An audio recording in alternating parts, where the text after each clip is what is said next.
Bien, buenas tardes, les agradezco a todas y a todos que están en este salón. Compañera Andrea Melgarejo, ¿me puedes decir si se me ve y se me escucha? Es correcto, doctor. Perfecto, muchas gracias. Siempre es importante verificarlo, ¿no? Oigan, pues muchas gracias por acompañarnos en esta aula virtual de la Escuela Judicial Electoral dentro de su diplomado en Derecho Procesal Electoral. Y nos va a tocar platicar durante la sesión del día de hoy y la sesión del día de mañana del juicio para la protección de los derechos político-electorales del ciudadano. Yo les agradezco, insisto mucho, que estén en esta aula virtual. Les recuerdo las reglas que ustedes ya conocen, la necesidad de tener prendida la cámara. Entendemos desde luego que varias y varios de ustedes se encuentran trabajando. Entonces, bueno, pues es entendible que de repente volteen a atender algún asunto o algo por el estilo, pero sí es, recuerden ustedes, un requisito la cámara prendida. Si alguien no puede tenerla prendida porque va manejando, porque la cámara no funciona, por problemas de internet, bueno, en la cajita de comentarios que nos haga, nos señale ahí este suceso para que se tome nota. Yo no tengo mayor problema de quienes hayan tomado ya clase conmigo. Yo no tengo mayor problema si me hablan de tú, si me hablan de usted, si me dicen doctor o me dicen licenciado, pues no hay bronca. Mientras no me digan güey, yo no tengo problema. Entonces, fuera de eso, por favor. Ahora, de igual manera yo trataré de dirigirme a ustedes de forma, desde luego, respetuosa y comedida.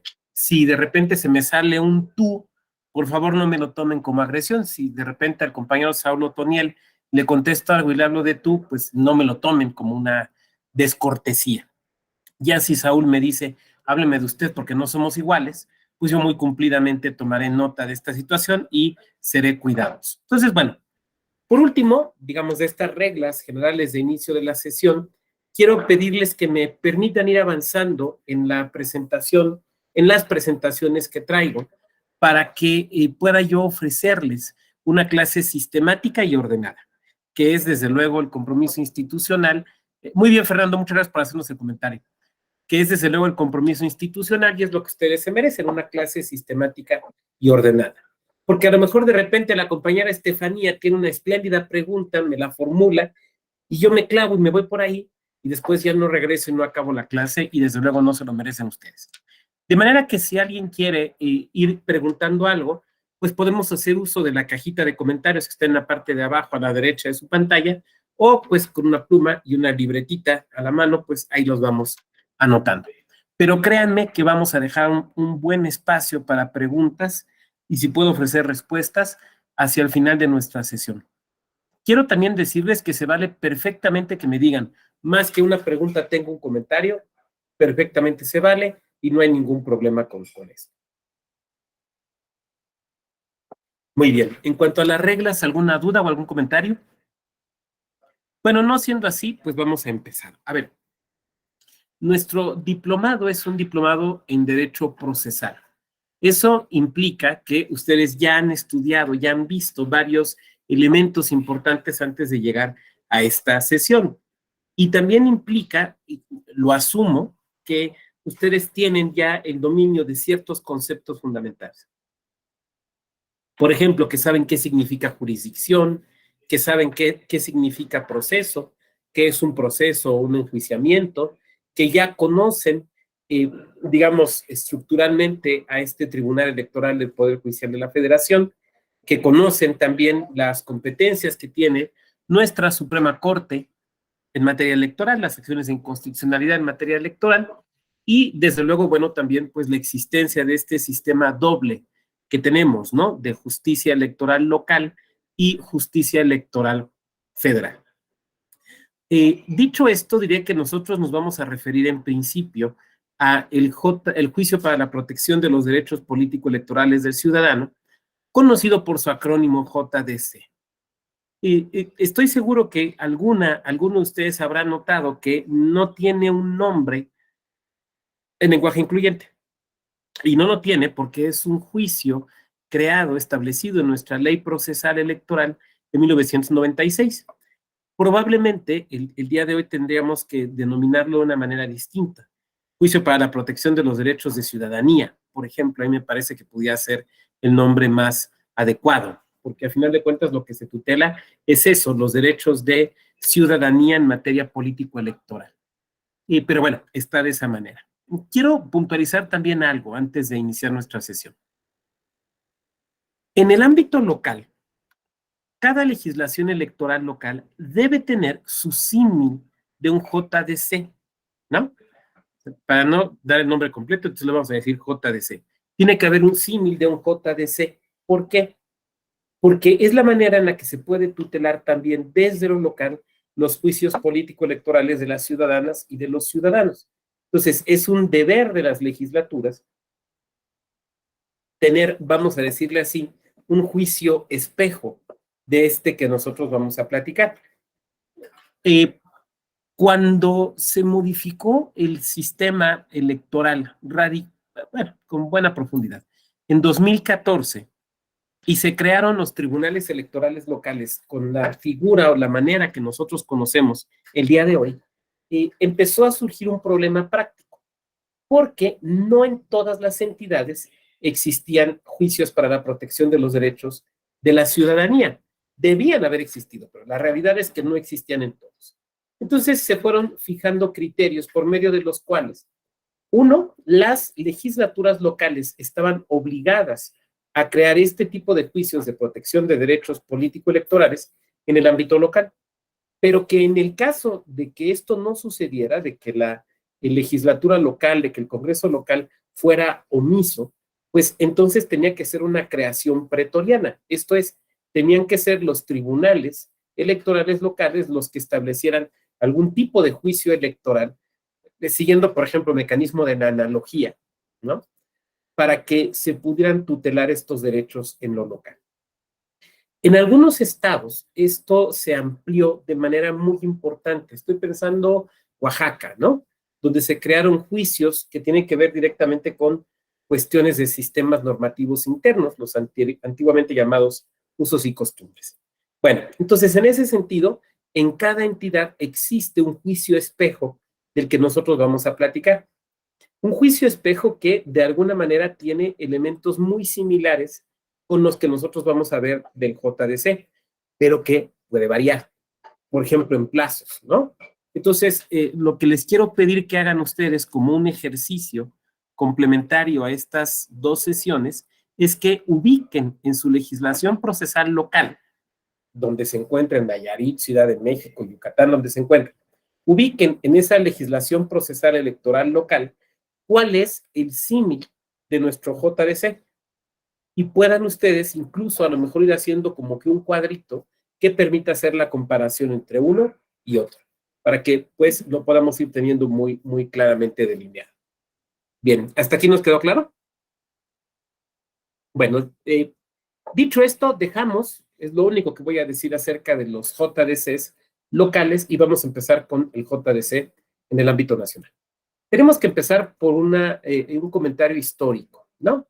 Ustedes saben que en México nuestra justicia electoral nace propiamente hasta 1977, cuando se crea, merced a la reforma político-electoral de ese año, se crea el recurso de, ay, se me fue ahorita el nombre, de revocación, sí, se me fue el nombre, perdón, el recurso de revocación ante la Suprema Corte de Justicia de la Nación. Déjenme checo el nombre.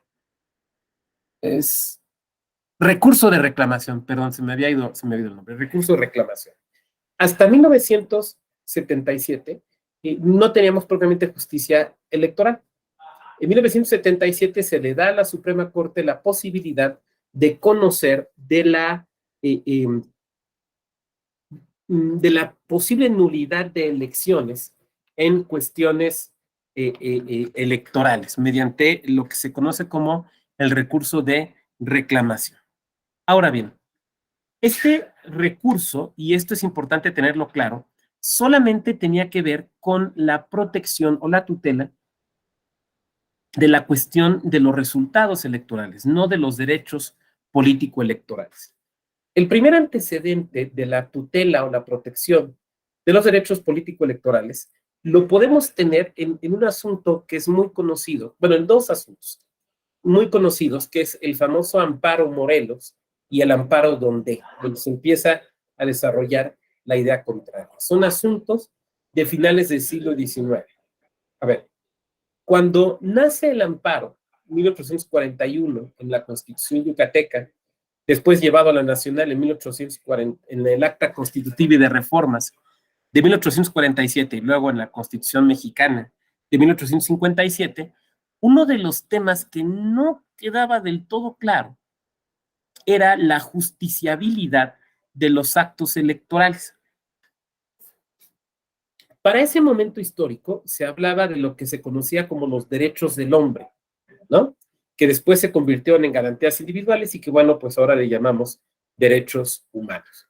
Y entre esos derechos del hombre se debatía si los derechos político-electorales eran también derechos que tuvieran que tutelarse ante los tribunales, merced, por ejemplo, al juicio de amparo.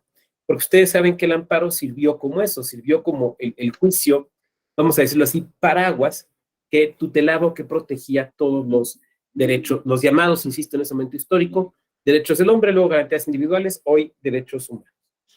Y entonces no quedaba del todo claro, pero la verdad es que había muchísimas cosas del amparo que no quedaban claras. Pensemos en algo, la primera ley de amparo data de 1862. Los primeros amparos se tramitan, como el famoso amparo de San Luis Potosí, el amparo Miguel Vega, se tramitan sin que se tenga una ley reglamentaria. Y al no tenerse ley reglamentaria, pues había muchas dudas. Luego, bueno, llega 1862, tenemos la primera ley reglamentaria, pero tenemos también prácticamente los estertores de la Guerra de los 3 años e inmediatamente la invasión francesa. Entonces, pues todo esto vuelve a quedar suspendido, ¿no? Entonces, no quedaba claro ni el trámite del juicio de amparo, ni la amplitud que podía tener el juicio de amparo. Por lo tanto, muy legítimamente, vamos a decirlo así, muy lógicamente, se planteaban dudas acerca de si el amparo procedía en cuestiones electorales. Ahora bien, había una complejidad adicional. En ese momento histórico, lo que existía en México, que es algo que existe prácticamente hasta 1996, o sea, hasta hace muy poco, era lo que se conoce como el mecanismo de la autocalificación. La autocalificación era el mecanismo por virtud del cual cada Cámara de Diputados, de Senadores o legislatura local decidía o calificaba la elección de sus integrantes.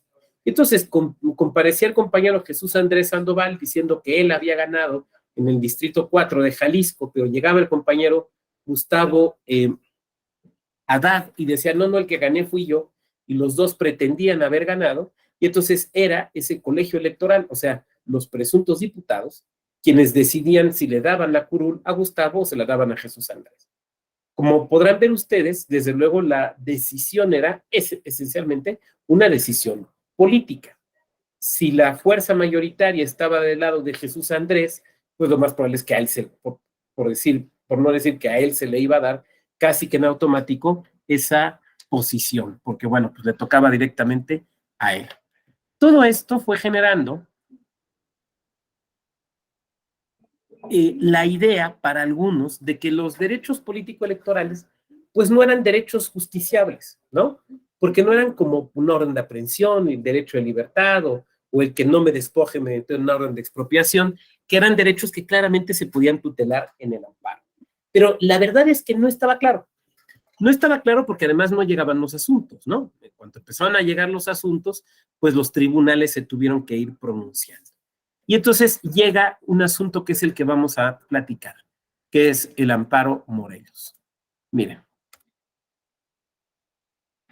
¿Sí se ve la lámina que tenemos aquí? ¿Sí se ve bien? Perfecto. Bueno, vamos a platicar del famoso amparo Morelos. Se llama amparo Morelos, bueno, por el estado de Morelos, ¿no? El estado de Morelos era parte del Estado de México, como sucedía también con Guerrero, ¿no? El estado de Guerrero. El Estado de México era un estado que tenía playa, así de sencillo, tenía playa, era un estado grandísimo, abarcaba el actual Estado de México, Guerrero, Morelos y partes por ahí de otros estados. Era un estado muy grande.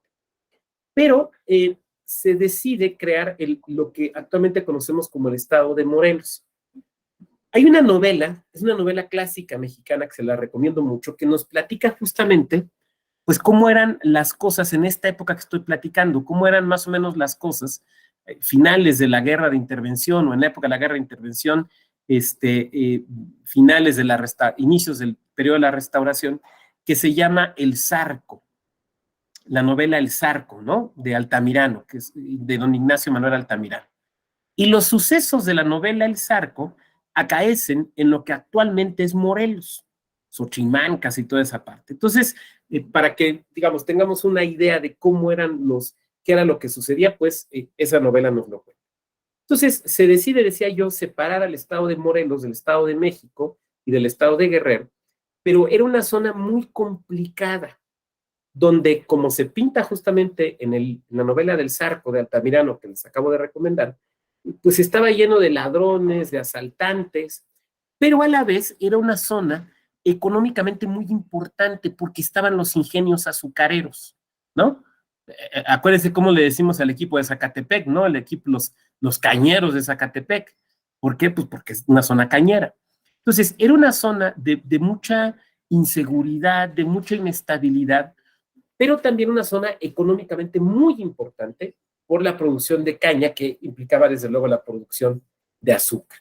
Entonces se erige el estado de Morelos y bueno, pues se le da pues una constitución muy similar a las que existían en aquella época, que era también un poco una imitación o una copia, un poco, digamos, de la constitución de mexicana de 1857. Entonces, se tiene por gobernador al señor Francisco Leiva. Aquí lo tenemos, es el de la foto de arriba, que tiene cara de enojado, y cómo no la va a tener si perdió el juicio que vamos a platicar, y con estos bigotes así alargados, que como ustedes saben se conseguían usando cera para bigote, y unas bigoteras que se ponían en la noche los señores y se los jalaban para atrás, o sea, así se dormían con las bigoteras. Bueno, tenía su bigotera el señor general Francisco Leiva, que pues era un hombre, era un militar que había peleado en la guerra de reforma, en las guerras de intervención y que, pues digamos, era un hombre de mano dura, ¿no? Y que pues se había pensado que era la figura ideal para esa época en Morelos, por todo lo que yo he platicado aquí, que era un lugar lleno pues de asaltantes y de mucha inestabilidad y de muchísima inseguridad. Bueno, entonces, se elige a Francisco Leiva como gobernador de Morelos y además se reelige. Porque, pues, ¿por qué no? No, vamos a reelegirnos. Oiga, pero la constitución local de Morelos, la primera constitución local de Morelos, prohíbe la reelección. Ah, no, pues ese es un error, ahí pusieron eso, pero realmente querían poner otra cosa, vamos a reelegirnos. Y lo reeligen. Y además, Morelos tenía su legislatura local, como cualquier estado, ¿no? Esa legislatura local se integraba de 10 diputados. Pero como todo colegiado, pues puede suceder que tenga que sesionar sin que estén todos sus integrantes. Por lo tanto, su ley orgánica permitía que se sesionara con la mitad más uno, lo cual nos daba 6. Por lo menos con 6 ya lo hacía. O sea, imagínense, aquí somos 20 personas conectadas, imagínense cuántas legislaturas de Morelos pudiéramos hacer. Bueno. Y entonces se aprueba una ley de ingresos del estado de Morelos, una de las primeras leyes de ingresos del estado de Morelos, que establece una serie de impuestos muy fuertes hacia los hacendados, particularmente de las haciendas cañeras, que en su mayoría eran, no totalmente, pero en su mayoría eran españoles. La verdad es que allí se juntaban, diría mi abuelito, el hambre con las ganas de comer. Porque por un lado, había una pobreza económica del Estado, digamos, del gobierno del Estado, que una gran astringencia presupuestal que hacía necesario, pues, recabar lo más posible. Entonces, bueno, pues esto justificaba, digamos, desde cierta perspectiva, pues unos impuestos altos a los dueños de las empresas cañeras, pero por otra parte, de los ingenios. Pero por otra parte también, Francisco Leiva estaba peleado con ellos. Los dueños de los ingenios cañeros no querían a don Francisco Leiva como gobernador, pero pues don Leiva, yo no sé si ganó, se impuso, el chiste es que se quedó de gobernador. Entonces, por un lado, pues seguramente sí la idea de revancha, ¿no? La idea de venganza política. Y por otro lado, pues la idea de la necesidad de obtener recursos importantes. Entonces, esta ley de ingresos de Morelos fue, vamos a decirlo así, muy draconiana para cobrarles impuestos a los dueños de los ejidos cañeros, que eran los ricos de Morelos. Entonces, esta situación es impugnada ante un juzgado de distrito, mediante una argumentación bastante original.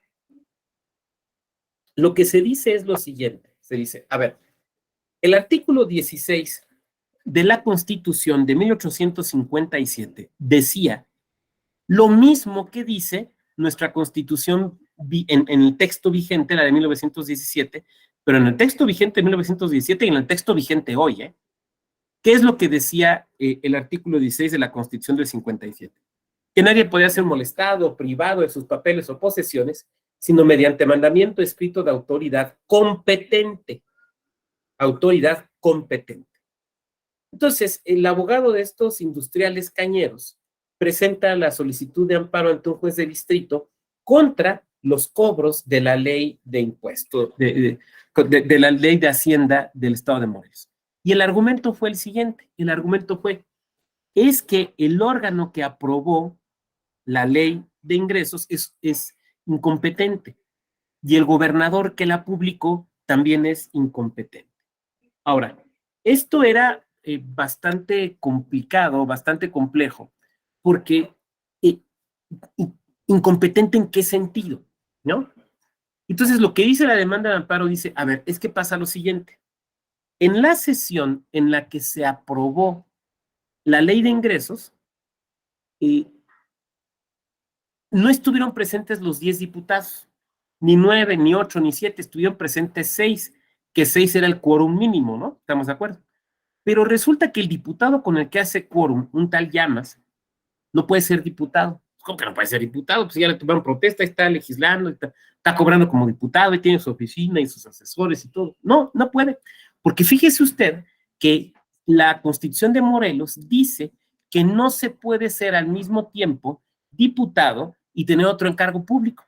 Y el señor Llamas era jefe político y fue electo diputado sin renunciar al carácter de jefe político.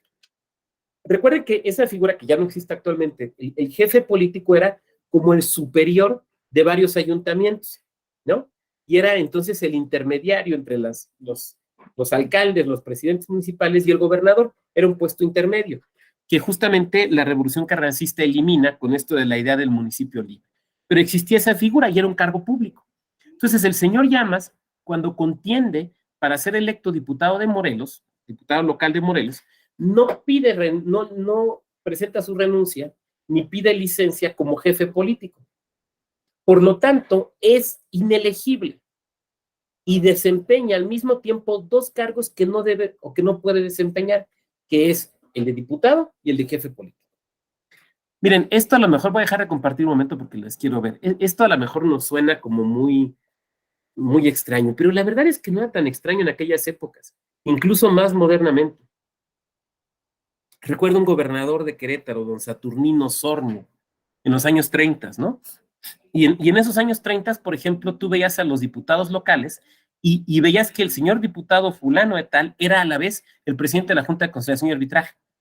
Entonces, cuando le decían al gobernador, oiga, es que no puede ser diputado y tener otra chamba de gobierno, el gobernador decía, no, es que sí tienen que tener otra porque como diputados no trabajan, entonces siquiera que su sueldo lo desquiten de otra manera. Ahora, es ilegal, es inconstitucional, es mafufo, es todo lo que ustedes quieran, pero eso sucedía en muchos lados. Entonces, esto que estamos platicando del diputado Llamas, allá por 1873, no era algo tan extraño, sí ilegal, sí inconstitucional, o sea, a ver, no estoy justificando, no estoy diciendo que estaba bien, lo que estoy diciendo es que no era tan poco común, era algo que se presentaba en muchos lados, incluso muchos años después. Bueno, voy a regresar aquí a la presentación.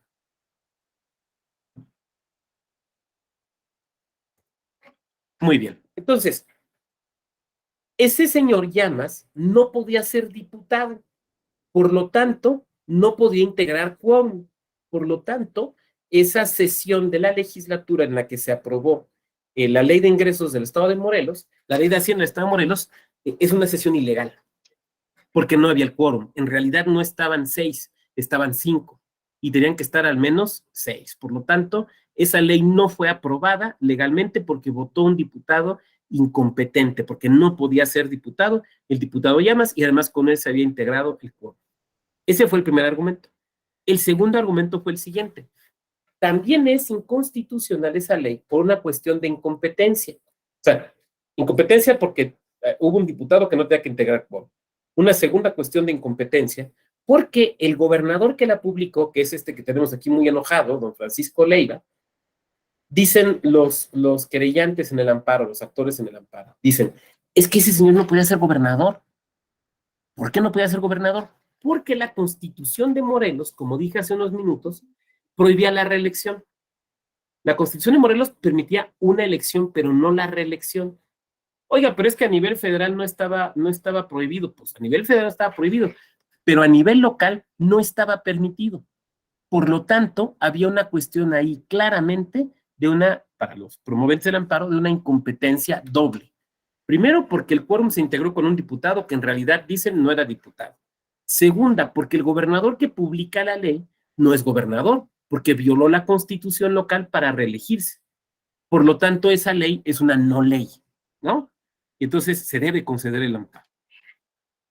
El juez de distrito lo desestima, lo desecha y dice, ¿saben que ustedes no tienen razón? Y entonces se presenta el recurso de revisión, que en este momento histórico, estamos hablando de 1873, 1874, debía conocer la Suprema Corte de Justicia de la Nación, porque no existían los tribunales colegiados. El asunto llega a la Corte que precedía al señor que está aquí en la foto de abajo, aunque ya aquí en sus años más avanzados, don José María Iglesias. José María Iglesias, que era, insisto, el presidente de la Corte, y que era pues uno de esos liberales que anduvieron ahí de la seca a la meca con Juárez, ¿no? O sea, y que además era un abogado muy competente, y que era, insisto, el presidente de la Corte.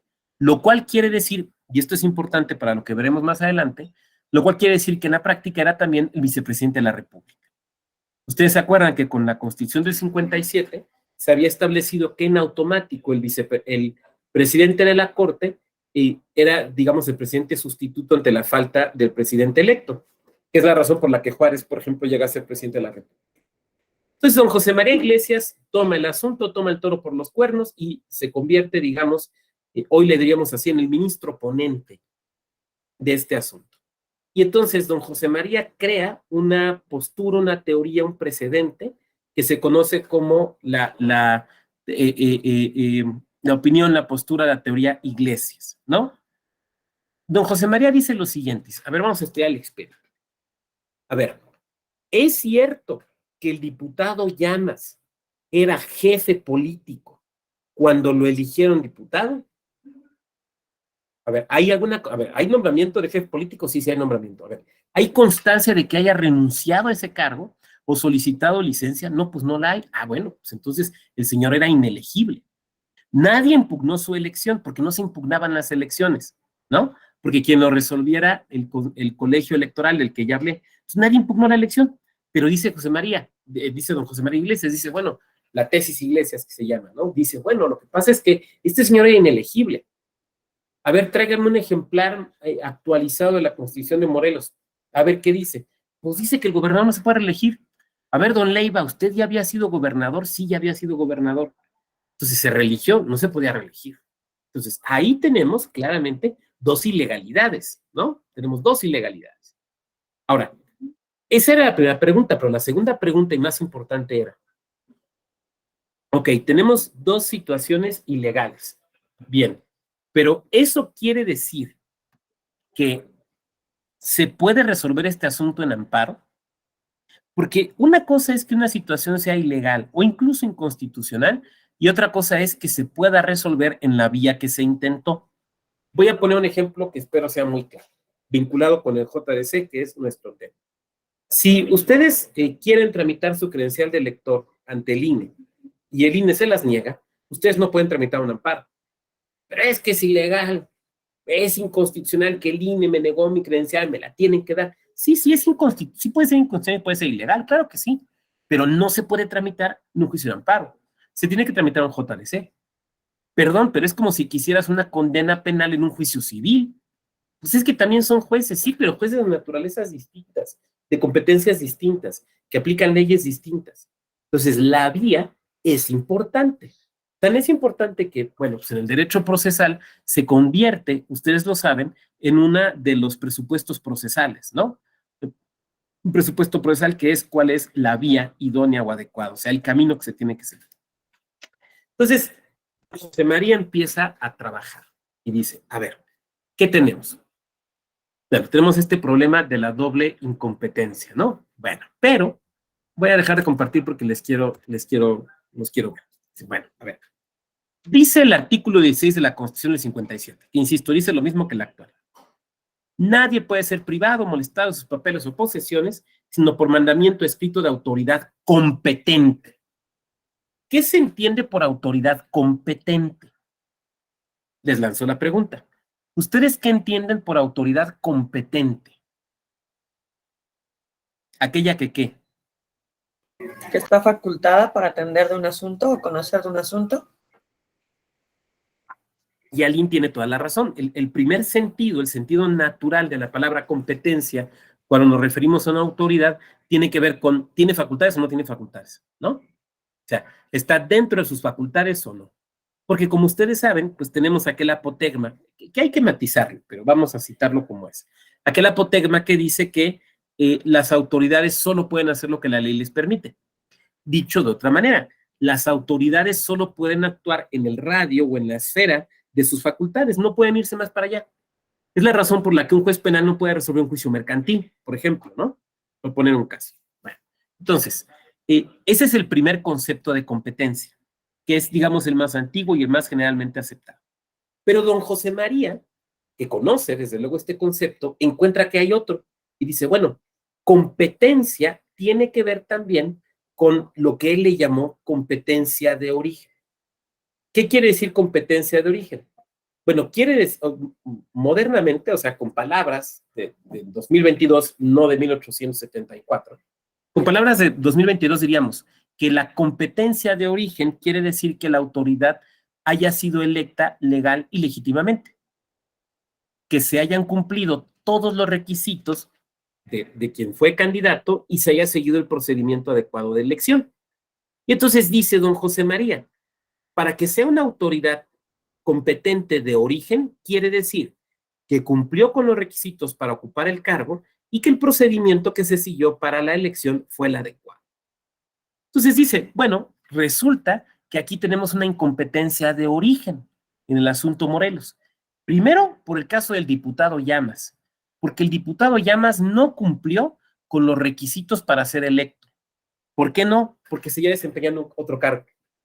¿Se acuerdan que yo decía hace un momento que don Llamas era, al momento de la elección, era jefe político, cuando tenía que haber renunciado o separado ser ese cargo, ¿no? Entonces dice, a ver, aquí hay una incompetencia de origen, dice Iglesias, porque don Llamas, el diputado con el cual se integra el quórum, no podía ser diputado porque no se separó del encargo, no cumplió con un requisito, por lo tanto hay una incompetencia de origen. Nosotros hoy seguramente le llamaríamos una ilicitud, una ilegalidad o una ilegitimidad, pero Iglesias le llamó incompetencia de origen. Dice, pero hay una segunda incompetencia de origen que es la que tiene el gobernador Leiva. ¿Por qué? Porque no se siguió el procedimiento. Leiva no se podía presentar a las elecciones porque la constitución local de Morelos prohibía la reelección inmediata. Por lo tanto, concluye Iglesias, este es un asunto donde las autoridades que emitieron la ley, la legislatura, y que la sancionaron y publicaron el gobernador, son autoridades incompetentes, incompetentes de origen. Quiero que nos fijemos cómo este criterio es distinto de la idea de competencia que nos decía Aline, porque la idea de competencia que nos decía Aline es, a ver, ¿la ley te faculta para hacer esto o no te faculta? Punto, es así de sencillo, ¿no? Aquí más bien lo que está diciendo Iglesias es cómo llegaste al encargo, o sea, evidentemente una cuestión electoral. O sea, si Iglesias hubiera usado el lenguaje que tenemos las y los electoralistas en 2022, hubiera dicho, hay un problema de inelegibilidad, ¿no? Hay una cuestión de inelegibilidad. Eso es lo que hubiera dicho Iglesias en 1874. Pero bueno, la terminología decimonónica era distinta. Entonces, Iglesias le propone a la Corte declarar inconstitucional la ley de Hacienda del Estado de Morelos por incompetencia de origen. Y para sorpresa de muchos, la Corte le aprueba esa propuesta. Por lo tanto, la tesis Iglesias nos dejó que planteaba tres cosas muy importantes. Primero, la justiciabilidad de las cuestiones electorales. Esto es en 1874. O sea, fíjense, que la cuestión electoral sí puede ser sujeta de control judicial. 1874. Aquí hay que observar algo muy importante que se nos pierde. Prácticamente nadie había dicho esto. Pero no solo en México, sino en el mundo. O sea, la realidad es que Iglesias, en buena medida, inventa la rueda.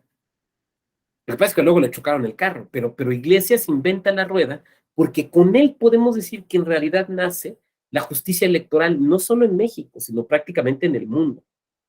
Porque en ese momento histórico, si ustedes se pueden a pensar, no sé, en Estados Unidos, en el Reino Unido, en Francia, digamos, países que eran, pues, democracias en aquella época, estos conflictos se resolvían en el colegio electoral, pero no más allá. Los tribunales no conocían de estos asuntos. Entonces, el primero que lo dice es don José María Iglesias. Nadie lo había dicho. Y esto es muy importante tenerlo claro. Por eso a mí me parece, insisto, que don José María es el antecedente más importante de la justicia electoral, no solo en México, sino en el mundo. Eso es lo primero. Lo segundo, que se podían discutir estas cuestiones electorales en el juicio de amparo. Te va diciendo dos cosas. Lo electoral puede ser justiciable, pero además es justiciable en sede de amparo. Entonces aquí me van a levantar la mano y me van a decir, oiga, doctor, pues, ¿qué le pasa? Pues, cuando yo llevé amparo en la carrera, nos dijeron que el amparo no procede en materia electoral.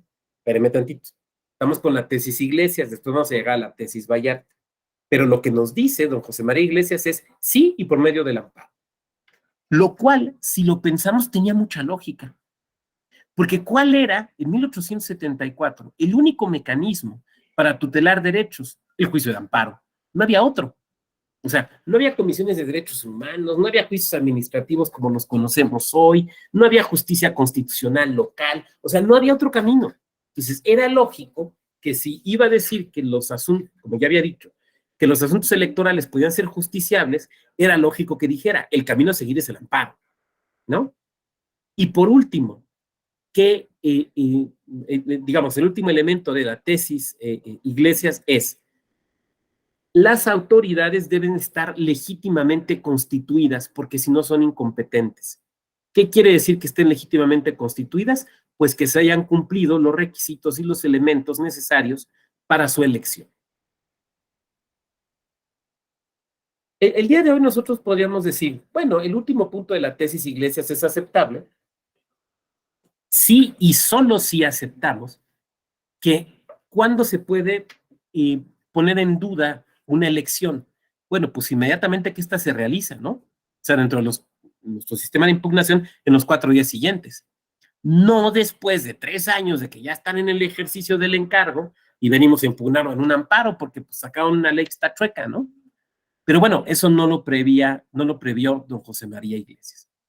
Entonces, esta tesis, esta postura de José María Iglesias, vuelve justiciables los actos electorales, los hace justiciables en el amparo y plantea la posibilidad de discutir en cualquier momento respecto de un acto de autoridad si las elecciones fueron adecuadamente hechas. A mí me parece que el principal problema de la tesis Iglesias está en el último punto, ¿no? Porque imagínense si en el 5º año de gobierno, a los 5 años, 6 meses, vamos a estar discutiendo si la elección estuvo bien hecha o no, para que salga un tribunal y en ese momento nos diga, ay, ¿qué creen? Estuvo hecha toda chueca, hay que repetirla. No, pues ya gobernó casi 6 años, o casi 3 años, ya para qué repetimos, ya mejor que acabe, ¿no? Entonces esa parte me parece que era, digamos, endeble. Pero le tenemos que reconocer a don José María esta idea de la justiciabilidad de las elecciones.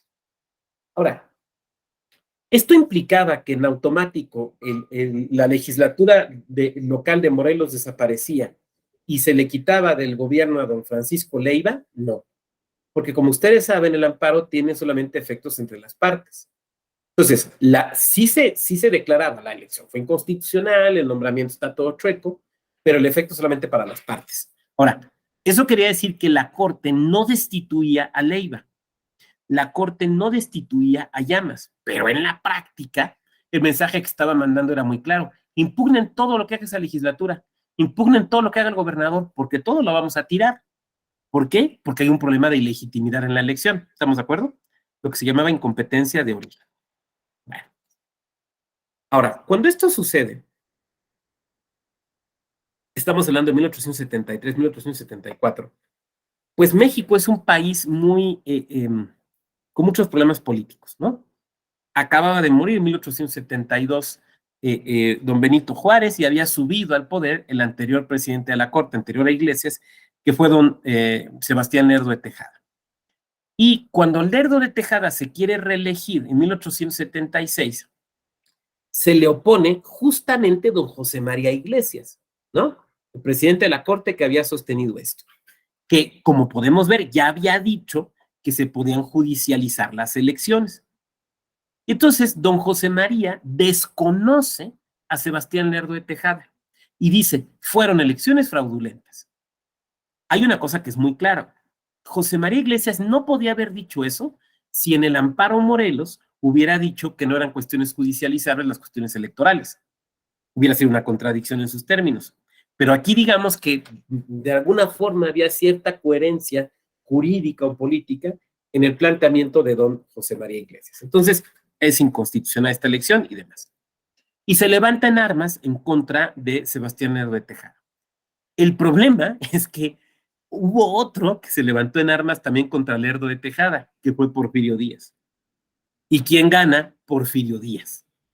De hecho, se da una entrevista en la ciudad de Querétaro entre las fuerzas de Díaz y el propio Porfirio Díaz y don José María Iglesias, porque el gobernador de Querétaro era iglesista, que era don Julio María Cervantes. Entonces Díaz se reúne con José María Iglesias en la hacienda se llama del Campanario, bueno, en una hacienda que ahora está dentro de la ciudad, y le dice: mire, don José María, la verdad es que el ejército está conmigo. Ya salió corriendo Sebastián Lerdo de Tejada y se fue a vivir a Nueva York. Entonces, el ejército está conmigo, o sea, yo ya gané. Pero mire, soy re buena gente. Si usted le baja el fuego a sus frijoles y se va un tiempito a Estados Unidos, le vamos a perdonar la vida y luego vamos a ver cómo le hacemos para que regrese. Y obviamente, Iglesias dice: este güey tiene todo el ejército. O sea, Iglesias decía: yo tengo la razón de mi lado, pero pues, la razón de tu lado frente a unas bayonetas y unos cañones, pues no te daba mucho que hacer.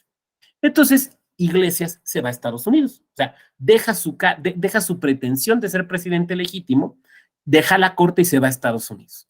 La verdad es que Porfirio lo trató bien, porque después regresó. De hecho, esta foto que ponemos aquí, este grabado, el de José María Iglesias, es cuando ya regresó. Se pasó unos 6, 7 años en Estados Unidos y después Porfirio Díaz le dijo: ya te puedes venir. Oye, pero no, tú tranquilo, no, ya pasó todo, vente a la casa, cenamos juntos, que nuestras esposas hagan amigas, no pasa nada. Y lo regresa.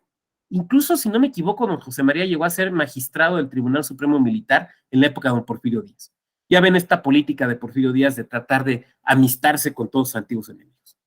Bueno, pero cuando llega Díaz a la presidencia de la República, él no llega solo, sino con todo un equipo. Y en ese equipo venía este hombre sumamente brillante, que es don Ignacio Luis Vallarta, de una barba luenga, ¿no? Por cuyo nombre se llama Puerto Vallarta, pues Puerto Vallarta. Y que don Ignacio Luis Vallarta es, junto con don Emilio Rabasa, pues los padres del derecho constitucional mexicano, ¿no? O sea, fíjense de qué nombres estamos hablando. Y don Ignacio Luis Vallarta, que había sido muy, muy jovencito, constituyente en 1856, 1857, pues digamos que ya en su madurez se une al movimiento de Porfirio Díaz, había sido gobernador de Jalisco y demás. Y si ustedes recuerdan, en esta época, 1876, 77,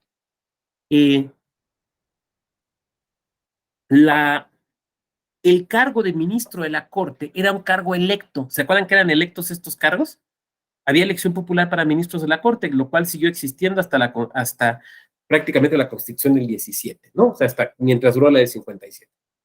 Entonces, Ignacio Luis Vallarta es el gallo de los porfiristas para ser ministro de la Corte y para ser presidente de la Corte.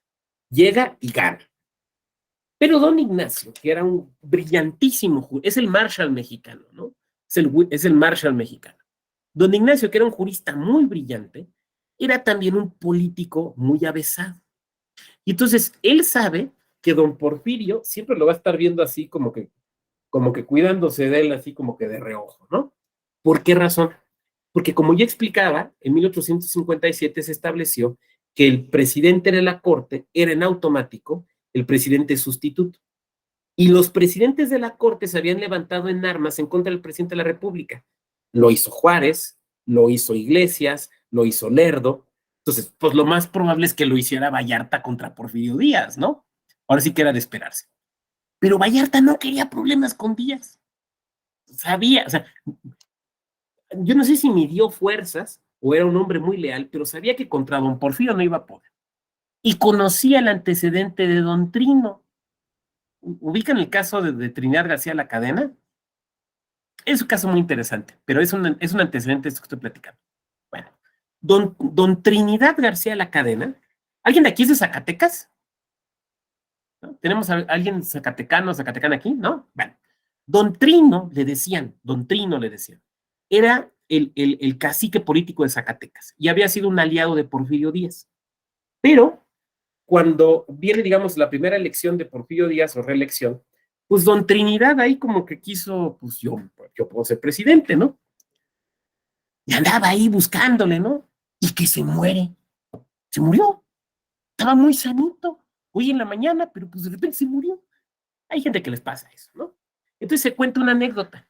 El suegro de Porfirio Díaz, el papá de Carmelita Romero Rubio, don Romero Rubio, que era el secretario de gobierno, no solamente era el suegro del presidente, era también su secretario de gobernación. También quería ser presidente. Quería que el yerno le dejara la chamba, ¿no? Y entonces un día, terminando el acuerdo, don Porfirio le dice a Romero Rubio, a su suegro y a la vez secretario de gobernación, le dice, oiga, no sea ambicioso, acuérdese lo que le pasó a don Trino. Entonces el suegro la pescó en el vuelo y dijo, no, Porfirio, no, ¿cómo crees? O sea, no, yo bien contento con ser tu suegro, no podía tener mejor yerno que tú. Bueno, Vallarta se acordó de don Trino y dijo, yo quiero pasar a la historia como el gran constitucionalista, no como uno que se murió en la silla. Entonces, pues mejor.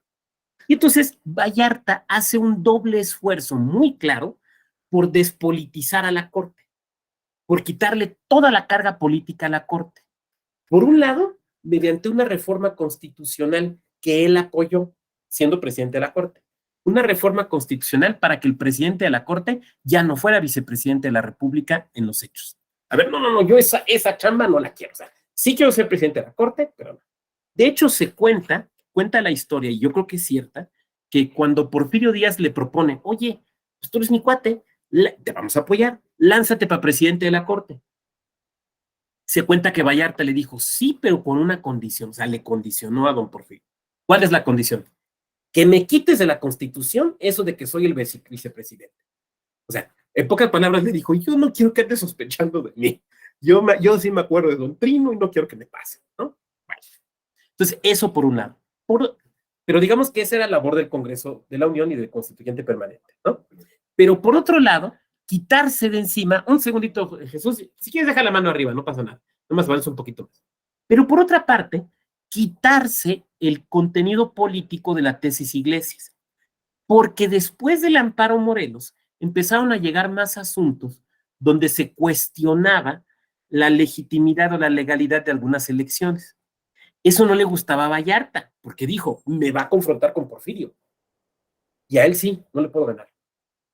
Con él, o sea, Lerdo de Tejada y Juárez, Iglesias, eran abogados. Claro, Porfirio también era abogado, acuérdense que estudió y que lo único que le faltó fue el examen de titulación. O sea, Porfirio sabía de leyes. Pero antes que otra cosa, Porfirio era militar.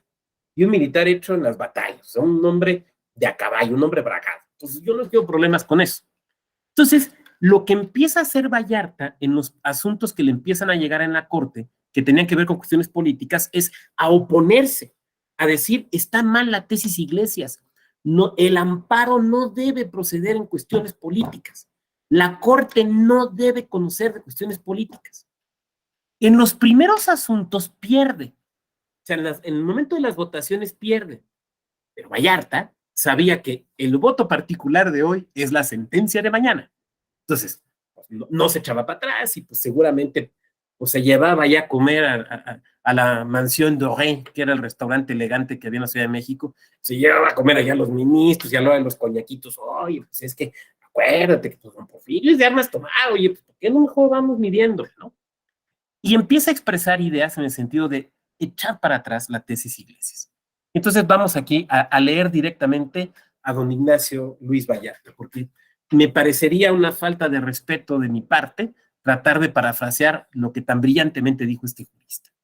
¿Quién me puede leer lo que viene aquí en esta lámina, por favor? Quien quiera, adelante quien quiera.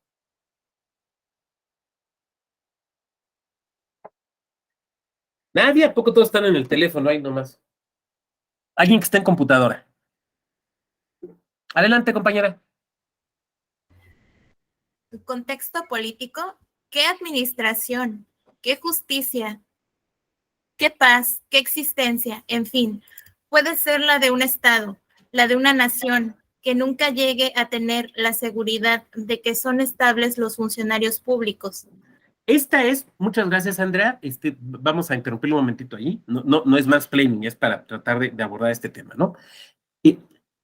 Fíjense la buena escritura, la buena pluma de Vallarta, porque es tan buena que este es un texto de 1875, pero el día de hoy lo entendemos perfectamente, ¿no? Por eso digo, yo no me atrevería a parafrasear a Vallarta, porque lo que dijo, lo dijo de manera clara y perfectamente entendible, pero además, salvo mejor apreciación de ustedes, creo que tiene toda la razón. Un problema de la tesis Iglesias que yo explicaba hace rato era que se podía, con cualquier acto de autoridad, se podía cuestionar la legitimidad de la elección. Entonces, esto podía ser en un asunto al 5º año, 6º mes de gobierno, cuando ya va de salida y vamos a cuestionar la elección de 5 años, ¿no? Entonces, dice Vallarta, y creo que tiene razón, dice, a ver, vamos a estar resolviendo asuntos así. Bueno, en esta época los gobiernos duraban 4 años. A los 3 años, 11 meses, diciendo que la elección de hace 3 años, o casi 4 años, estuvo chueca, no tiene sentido, porque genera una inestabilidad política, y tiene toda la razón. Esa es una de las razones por las cuales hoy, cuando se impugna una elección, pues tiene que ser muy pronto antes de la toma de protesta. Y una vez tomados protesta, ya no, pero es que ya no se puede. ¿Por qué? Porque tiene razón Vallarta.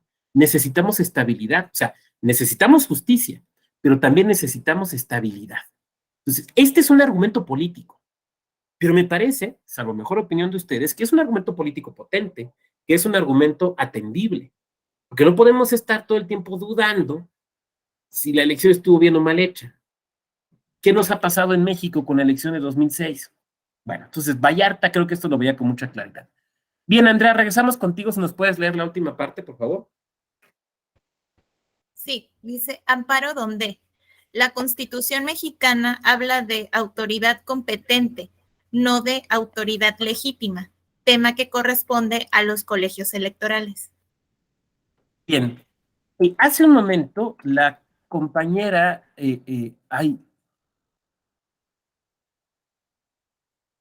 se me fue el nombre, ¿quién fue la compañera Aline? La compañera Aline nos explicaba que era competencia, ¿no? ¿Se acuerdan que Aline nos decía, la competencia tiene que ver con la facultad de la autoridad? Bueno, si en este salón virtual de clases hubiera estado presente Vallarta, cosa que hoy no podríamos más que mediante la Ouija, y obviamente no vamos a jugar con esas cosas, al oír a Aline diría, claro, la compañera lo entendió perfectamente. O sea, lo que no entendió Iglesias, lo entiende Aline. La competencia es una cuestión de facultades. Cuando la Constitución dice, en el artículo 16, Constitución del 57, pero también la vigente, dice autoridad competente, a lo que se está refiriendo es a las facultades de la autoridad. O sea, lo que tenemos que preguntarnos, dice Vallarta, es, ¿esta autoridad está facultada legalmente para realizar este acto o no? Eso es cuestionar la competencia, dice Vallarta. Otra cosa es la legitimidad de la elección, si la elección fue legítima o no fue legítima. Ese es otro boleto. Y eso no puede ser materia de amparo, dice Vallarta. Eso es un asunto de los colegios electorales. Tema que ya abordé hace un momento, hace unos minutos, cuando decía que era el colegio electoral. Entonces dice Vallarta, a ver, los derechos del hombre, lo que era, después se llamaban garantías individuales y ahora llamamos derechos humanos, en México se tutelan mediante el amparo. Es un asunto del amparo. Las elecciones y los derechos vinculados con las elecciones son derechos político-electorales. Bueno, hoy le llamaríamos derechos político-electorales. Él le llamaba derechos políticos. Son derechos políticos. ¿Y quién se encarga de los derechos políticos? Los colegios electorales. ¿Por qué? Porque son órganos políticos que van a debatir cuestiones políticas. Entonces, lo político por allá, lo jurídico por acá, ¿no? Entonces, a fuerza de estar con sus votos particulares, a fuerzas de estar insistiendo, Vallarta consigue convencer a sus compañeros de la ministros y se echa para atrás la tesis Iglesias. Entonces, ya para, digamos, 1880, esta idea de la judiciabilidad, de la justiciabilidad de las cuestiones electorales y de su trámite mediante amparo, ya es echado para atrás y entonces cae en el saco de la historia de aquellas ideas que parecían buenas, pero que a la mera hora, pues, se eliminaron. Y entonces queda don José María y su postura como un antecedente de la justiciabilidad de los derechos político-electorales. Pero 1880 en adelante esto desaparece. Y entonces quiero que veamos algo. Fíjense, les voy a presentar una línea de tiempo. Entre 1878 y 1976, o sea, 98 años, no hay ningún mecanismo de control judicial de las elecciones. Pero más aún, entre 1878 y prácticamente 1996, no hubo mecanismos para proteger derechos político-electorales en México. Mecanismo judicial. O sea, hubo un breve periodo entre 1873, 1874 y 1878, un breve periodo de 3-4 años, en las que los derechos político-electorales sí se tutelaron en México, de manera, ante un tribunal, o sea, de manera judicial, y mediante el juicio de amparo. Pero eso desaparece, es la tesis Iglesias, pero eso desaparece con la tesis de Vallarta. Y no nos vamos a encontrar con mecanismos de protección de los derechos político-electorales de la ciudadanía, sino hasta 1996. Fíjense, más de 100 años que no pasaba nada de esto. Ahora, ¿esto por qué? Porque ganó la idea de Vallarta y entonces se empezó a decir, los derechos políticos no son derechos humanos. Seguramente esto todavía ustedes lo han escuchado, ¿no? Sobre todo de algunos abogados, abogadas que se estudiaron hace 20 o 30 años y no se han actualizado, entonces creen que los derechos humanos todavía se llaman garantías individuales y que están actualizados los libros de Burgova, y entonces dicen, no, los derechos políticos, no, eso no son derechos humanos, no, eso es otra cosa, eso no se tutela. No, perdón, pero sí se tutela. Y fíjense qué grave, porque eso quiere decir que durante más de 100 años, los ciudadanos y las ciudadanas no teníamos manera de hacer que se respetaran nuestros derechos político-electorales más básicos. Por ejemplo, el derecho a votar, el derecho a hacer partidos políticos, el derecho a una candidatura, el derecho a que se reconozca nuestro triunfo en una elección o en un proceso interno de un partido. No teníamos estos mecanismos, porque se decía, no son derechos humanos, y son cuestiones políticas, y las cuestiones políticas se resuelven ¿en dónde? Pues donde están los políticos. Todo esto provocó también un cierto pensamiento que decía, y esto deriva también de Vallarta, o sea, a lo mejor Vallarta no lo dijo con esa claridad, pero todo esto deriva de la postura de Vallarta, que es que, ustedes lo han oído, los tribunales no deben descender a la política. Así se decía, ¿no? Los tribunales no deben descender a la política. Como si el campo del derecho fuera así como no sé, el Monte Olimpo, ¿no? Donde todo está muy bien y es muy ordenado y abajo está la política, ¿no? Y como si la política fuera algo sucio, algo feo, ¿no? Porque no deben descender a la política. La realidad también es que pues fueron épocas muy complicadas para México, ¿no? Pues el porfiriato, la revolución, el callismo, el surgimiento del sistema político autoritario. Entonces, los propios jueces, particularmente la Corte, era muy reacia a entrarle a temas políticos, no le querían entrar a temas políticos, porque implicaba enfrentarse con poderes que pues eran bastante salvajes, ¿no? Eran poderes bastante salvajes. Entonces, sabían que en un enfrentamiento directo, tete a tete, entre la corte y el poder ejecutivo, ese poder ejecutivo fortísimo que había en aquellas épocas, la corte iba a perder. Entonces decían, no, nada político, aquí no nos traiga nada político. Oiga, pero es que tal elección está chueca, pero es que tal cosa pasó. No. Esos no son derechos humanos. O bueno, no son garantías individuales. Nosotros no conocemos de garantías individuales. Ahora, la verdad es que, aunque esa era la postura mayoritaria, la verdad es que de repente había cosas donde la corte, híjole, no se podía escabullir. ¿Alguien de aquí es de León, Guanajuato? ¿O vive en León, Guanajuato? ¿O ha vivido allá en León, Guanajuato? Que me levante la manita virtual, por favor. ¿No? ¿Nadie? ¿Alguien ha oído hablar de la matanza de León de 1946? ¿No? Bueno, a ver, esto es más fácil. Levánteme la manita virtual quien conozca León, Guanajuato. Ha ido a comprar zapatos a León. ¿Quién? Bueno, veo a Aline, está mi mano, Andrea mueve la cabeza, supongo que sí. Bueno, ¿conocen la plaza de Guanajuato? La plaza de armas de Guanajuato, en el centro. Bueno, esto que voy a narrar sucedió allí. Viene en 1946 una elección municipal. Y en esa elección municipal, pues toda la gente da por sentado que perdió el PRI y que ganó pues un partido distinto, una candidatura distinta. Pero cuando salen los resultados, sale que creen, ganó el del PRI y ganó por mucho. La gente duda de esto, se reúne a protestar ahí en la Plaza de Armas de Guanajuato, esta plaza de la que estamos platicando aquí, la plaza principal de Guanajuato. Como en todo México siempre tenemos nuestra plaza principal. Bueno, pues ahí se reúne la gente pues, a protestar, incómoda, molesta por esta situación. Las autoridades mandan que se les aloje la plaza, la gente dice no, hasta que esto no se aclare, y entonces les avientan a las fuerzas públicas y hacen una matanza. Le dispararon a la multitud y mataron mucha gente. Pasa esto y genera una indignación nacional. A ver, pero ¿cómo es posible? Estamos en 1946, ya no estamos en la revolución. No se supone que ya tenemos un presidente civil, Miguel Alemán, no se supone que pues ya estas cosas no debían estar pasando. Y entonces el asunto llega con mucha fuerza hasta la Suprema Corte de Justicia de la Nación. Y la Corte tenía entonces una facultad que después desapareció en el artículo 97 constitucional, la misma que se utilizó, por ejemplo, en el asunto del vado de aguas blancas, ningún parentesco conmigo. La facultad de investigar violaciones graves a las garantías individuales. Ahora llamamos a los derechos humanos. ¿Qué violación más grave que matar gente? Entonces, pues se tiene que hacer una investigación. Claro, la hicieron por el lado no, pues es que aquí mataron gente, violación de garantías individuales. Pero de fondo era un asunto electoral.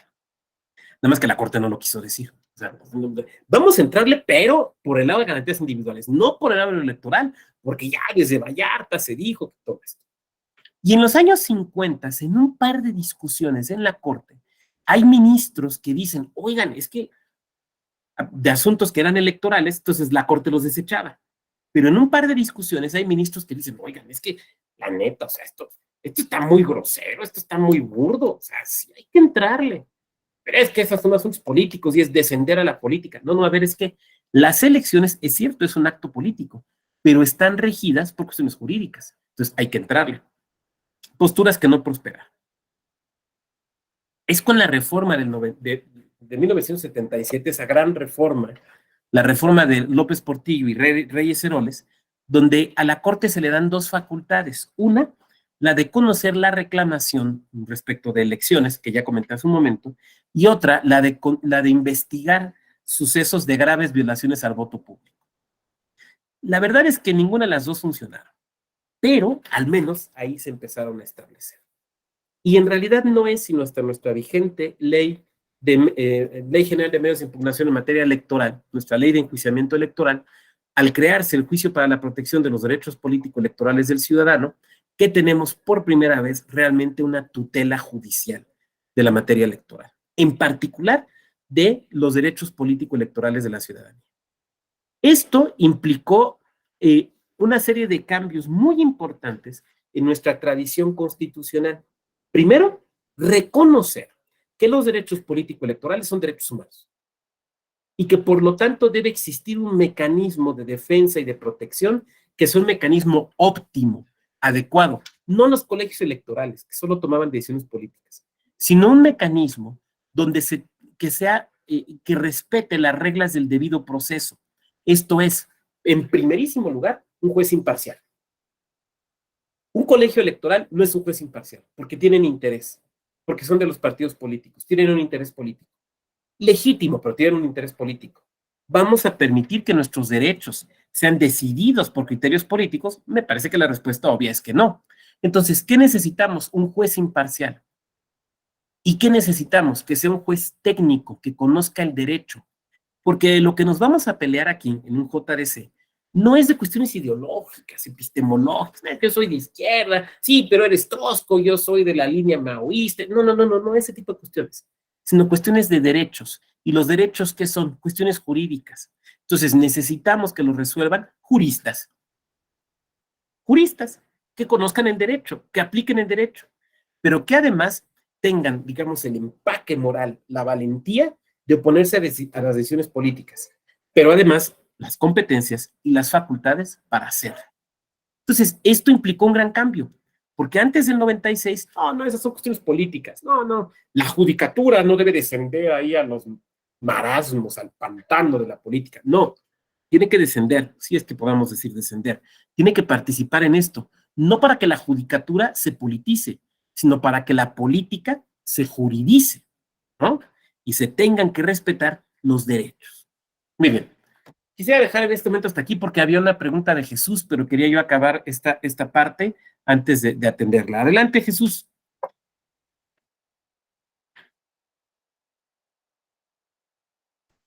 Buenas tardes, doctor. Adelante, buenas tardes.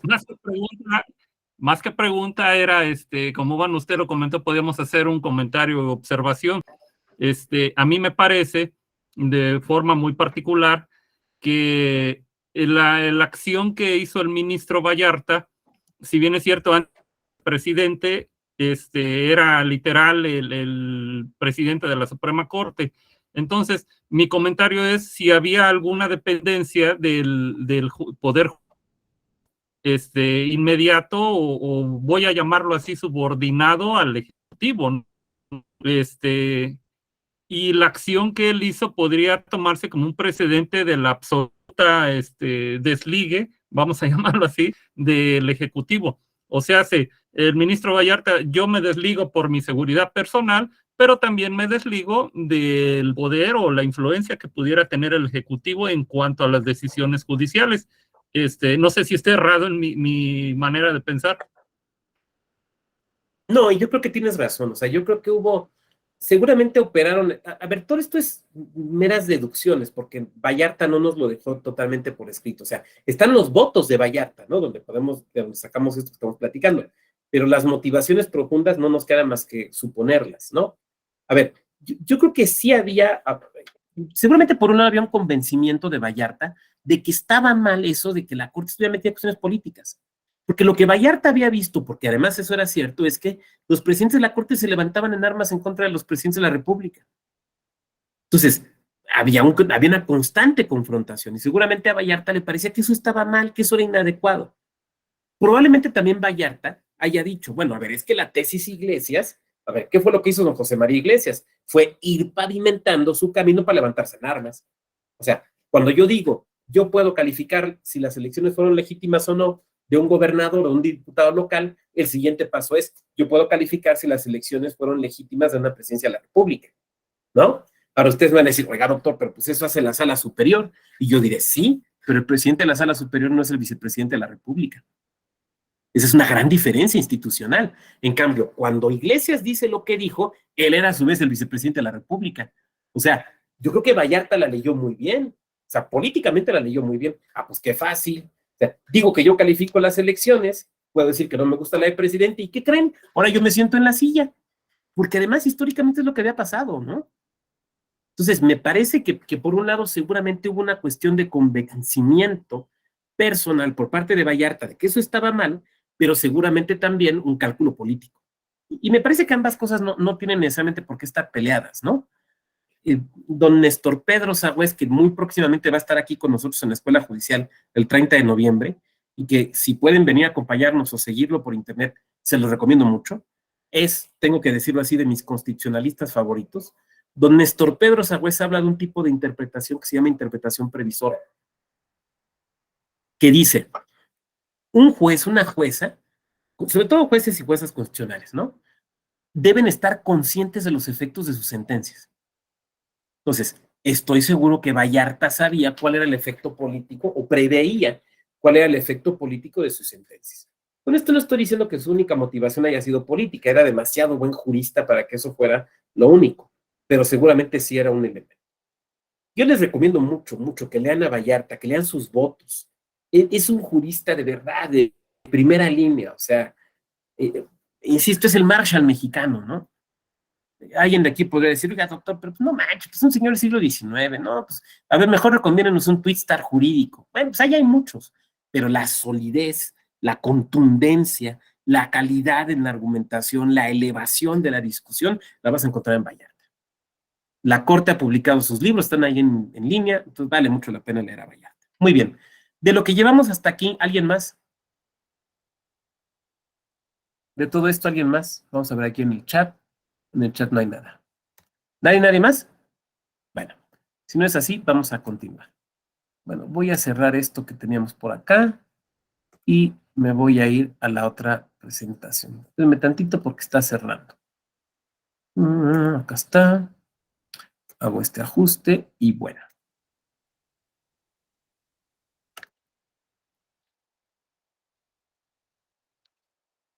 Bueno. Esos son, digamos, los antecedentes. Ahora, ¿por qué es importante todo este antecedente? Porque hasta la fecha hay quien cuestiona el por qué los derechos político-electorales se tutelan en un juicio, ¿no? Es que ¿cómo es posible que los tribunales anden decidiendo esto? Pues porque los tribunales tutelan derechos político-electorales, porque los derechos político-electorales son derechos humanos, y porque si nos vamos a tomar en serio la Constitución, y si nos vamos a tomar en serio los derechos político-electorales, los tribunales tienen que tutelar. Eso me parece que debe de quedarnos claro. Ahora, un elemento fundamental es la procedencia. Es un presupuesto procesal de cualquier juicio. ¿Qué es un presupuesto procesal? Y esto ya lo vieron, me parece que con don Flavio, ¿no? ¿Qué es un presupuesto procesal? Bueno, son los requisitos que se deben de tener para que un juicio sea válido, para poder realizar un juicio válido y adecuado. ¿Cuáles son los requisitos de procedencia o los presupuestos procesales? Pues hay varios: la vía, la competencia, la legitimación. ¿Qué es la vía? La vía es que se siga el camino adecuado, que se siga el camino previsto por ley. A ver, les voy a platicar, ahorita me acordé, les voy a platicar una anécdota. Cuando estudiaba yo la carrera, pues ya ves que en los últimos años, bueno, yo todavía estudié por años, los últimos semestres, pues ya empiezas a trabajar en despachos, ¿no? Y ahí andas de pasantes, ¿no? A nosotros nos decían chícharos, pero pues ahí andas de pasante y en los juzgados y demás. Y empiezas a hacer tus pininos. Bueno, entonces un día nos dimos cuenta, esto pasó en el juzgado tercero familiar, me acuerdo, en la lista de acuerdos, o sea, los acuerdos que se publicaban en los expedientes, que un compañero de la carrera le habían dado palo porque promovió un juicio de divorcio en la vía ejecutiva mercantil. Y me cae que esto no me lo estoy inventando. ¿Qué es la vía ejecutiva mercantil? Bueno, es el juicio diseñado para cobrar, por ejemplo, cheques o pagarés. Y se llama ejecutivo porque tú presentas la demanda, te admiten la demanda, vas y ejecutas, o sea, vas y embargas. Entonces nos dimos cuenta, y ya sabrán, pues de cábulas, ahí en el salón, pues lo traíamos de bajada, ¿no? Pues obvio, no le íbamos a dejar pasar. Y le hacíamos mucha burla, le decíamos, ¿qué ibas a embargar? ¿Un niño? Por bruto, que estaba bruto. Ahora, este compañero, que era medio bruto en el derecho, se tituló, porque hay gente que se titula porque Dios es grande, pero no es tan bruto porque jamás litigó, se dedicó a otra cosa. O sea, como que se dio cuenta que lo suyo no era el derecho y que no podía embargar niños, entonces tiene en su oficina su título, pero se dedica a otra cosa totalmente distinta. Qué bueno, porque si no andaría haciendo estropicio inédito. Bueno, la vía. Esa es la vía, o sea, tú tienes que demandar en el camino adecuado. Si tú tienes un título de crédito, o sea, un pagaré, un cheque, por poner ejemplos, sigues la vía ejecutiva mercantil. Pero si lo que tú quieres es llevar un pleito que tiene que ver con un contrato de arrendamiento, pues llevas otra vía, no es la vía mercantil, llevas una vía civil. Es igual en materia electoral. A ver, ¿de qué nos vamos a pelear? Nos vamos a pelear de los derechos político-electorales. La vía es el JDC, el Juicio para la Protección de los Derechos Político-Electorales Ciudadanos. ¿Te vas a pelear de otra cosa, de la nulidad de la elección? Entonces la vía es otra. O sea, el camino a seguir es otro. Es la responsabilidad de un buen abogado, de una buena abogada, saber cuál es la vía. A ver, llegan las partes y te platican. Llega el actor y dice, es que fíjese, no me han querido dar la credencial para votar con fotografía, que porque dicen que ya me la dieron, no me la quieren dar. Bueno, es responsabilidad del abogado o de la abogada decir cuál es el juicio correcto, o sea, cuál es la vía a seguir. Miren, pocas cosas han quedado tan claras desde esta discusión de Vallarta Iglesias que ya platiqué, como que en el amparo no procede la materia electoral, pero también siempre hay el abogado babotas que cuando no se da una credencial para votar quiere tramitar un juicio de amparo. ¿Por qué? Porque creen que el amparo sirve para todo. Como la aspirina, ¿no? Ya ven que antes se guarda el paracetamol frente a cualquier un paracetamol, una aspirina. Bueno, piensan que el amparo es el paracetamol o la aspirina de los juicios en México. No es así. Entonces, en los juzgados de distrito se ríen de estos abogados. Lo quieren tramitar aquí, ¿no? Y hasta cuadernos les forman por brutos. Bueno, pues no se puede, perdón, no se puede. A ver, si ustedes trabajan con un abogado o con una abogada que cree que el amparo sirve para sacar credenciales de elector, huyan de allí, porque ese no sabe. Si el Tribunal Electoral todavía le dice trife, huyan de allí. Si al INE le dice todavía IFE, también váyanse de allá. Porque eso quiere decir que esa persona no se ha actualizado desde 1996 y no maneja un Nissan, maneja un Datsun y no va a hacer su mandado a la Comer, lo va a hacer a Gigante. O sea, y todavía va a los cinemas gemelos 70, o sea, de ese nivel estoy hablando, ¿no? O sea, de ese nivel. Bueno, entonces, la vía. ¿Cuál es la vía para defendernos de la violación de derechos político-electorales? El JDC, el Juicio para la Protección de los Derechos Político-Electorales de Ciudadanos. Ustedes están viendo en este diplomado que hay otros juicios electorales. Por ejemplo, el JRC, con el que no hay que confundirnos, que es el Juicio de Revisión Constitucional Electoral, o el JIN, el Juicio de Inconformidad. Bueno, esos juicios son juicios electorales. Pueden servir colateralmente para proteger derechos, pero el juicio esencial para proteger derechos político-electorales, o sea, la vía es este juicio que estamos hablando, el JDC, el Juicio para la Protección de los Derechos Político-Electorales de Ciudadanos, JDC. Entonces, esa es la vía que hay que seguir. Bueno, me voy a regresar a la lámina. Ahora, puede ser, y tendrán seguramente mucha razón, que ustedes me digan, oiga, doctor, pero ¿no le parece que todos los juicios electorales federales se parecen? Sí, la verdad, todos se parecen. Por eso tienen reglas comunes. Oiga, ¿no le parece que es un exceso que haya tantos juicios electorales? Y no quiero contestar yo, voy a utilizar las palabras de un integrante de la Sala Superior, el magistrado Felipe de la Mata Pizaña. Y el magistrado de la Mata Pizaña lo que dice es, la verdad, es que debería existir un solo juicio electoral. Un solo juicio electoral y un solo recurso. No tiene caso que haya tantos juicios. No tiene caso que haya tantos recursos. Con un juicio y un recurso, con eso lo hacemos. La verdad es que, bueno, yo creo que tiene razón, pero el problema es que actualmente nuestra legislación electoral tiene distintos tipos de juicios. Entonces, pues los tenemos que estudiar por separado. Ya cuando venga la reforma electoral y si hacen caso de estas sugerencias y si los juntan en uno solo, pues ya será distinto. Pero mientras tanto no es así. El JDC, ¿para qué procede? Para defender derechos político-electorales. Ahora bien, eso implica preguntarnos cuáles son los derechos político-electorales. Bueno, los derechos político-electorales esencialmente son estos que tenemos en esta lámina. Votar, ser votado o votada, la asociación para fines políticos, la afiliación a partidos políticos y el derecho a integrar autoridades electorales. Estos son, en esencia, los derechos político-electorales. Ahora bien, es importante observar que pueden estar conectados con otros derechos que de entrada no parezcan político-electorales. Lo voy a tratar de explicar cuando vayamos viendo los casos. Votar. Votar. El JDC, cuando se crea, o sea, este juicio, cuando se crea en su origen, o sea, quienes lo idearon, lo pensaron esencialmente para tutelar el derecho a votar en su vertiente de obtener la credencial para votar por fotografía. O sea, cuando diseñaron este juicio, lo que tenían en mente no eran problemas internos en los partidos y violencia de género, derechos político-electorales de la comunidad LGBTIQ. No tenían eso en la cabeza. O sea, eso no lo pensaban en ese momento. Lo que pensaron fue en lo siguiente. A ver, ¿qué se necesita para votar? La credencial para votar con fotografía. ¿Quién da la credencial para votar con fotografía? Pues el IFE. Estamos hablando del 95-96, el IFE. Bueno, debemos crear algún juicio, algún recurso, algún remedio procesal, por utilizar la terminología española, algún remedio procesal que permita que cuando se niegue la expedición de la credencial del elector, esa persona lo puede impugnar. Y ahí fue donde nació el JDC. Dicho de otra manera, el origen del JDC fue tutelar la obtención de la credencial para votar con fotografía, lo cual quiere decir tutelar el derecho a votar. Ese fue el origen del JDC.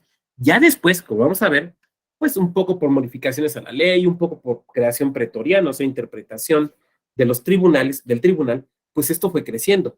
Pero el origen era casi como de recurso administrativo, ¿no? O sea, que si te niegan la credencial, hay un mecanismo para que te den la credencial.